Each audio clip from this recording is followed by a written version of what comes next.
This is crazy. Stood next to me right now is what seems like a regular guy. Would you say you're a regular guy? Probably not. Well, anyway, he's definitely not, because he's rowing across the Atlantic Ocean.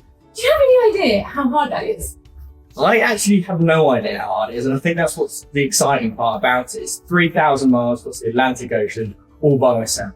For the people that know me, I'm not very good by myself, so it's going to be interesting. You're not very good at being by yourself. Also, how much experience at rowing do you have?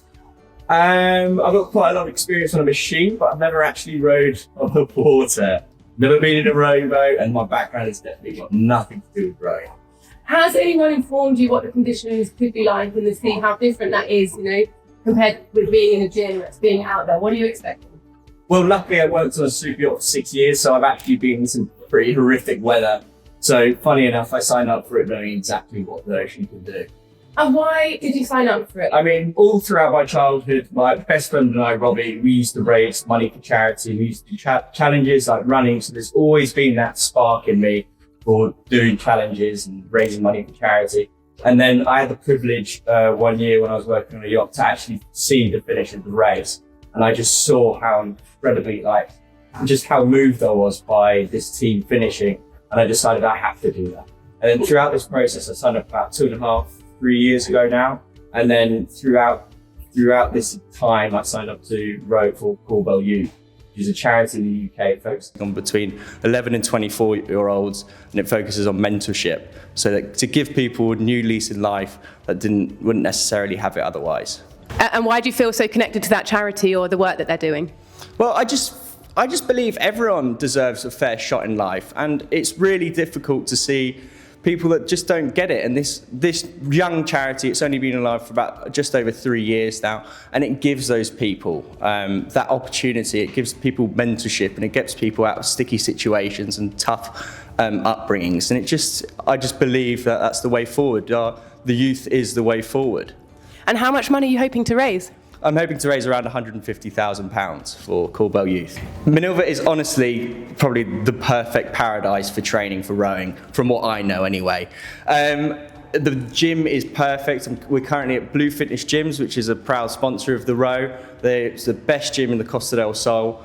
In the new year, I'll have my boat shipped down here into Spain, and as you know, the weather here in spring and summer just couldn't be any better. So I'm hoping to get around 400 hours on the oars on the rowing boat that will be based in La Duquesa in the new year.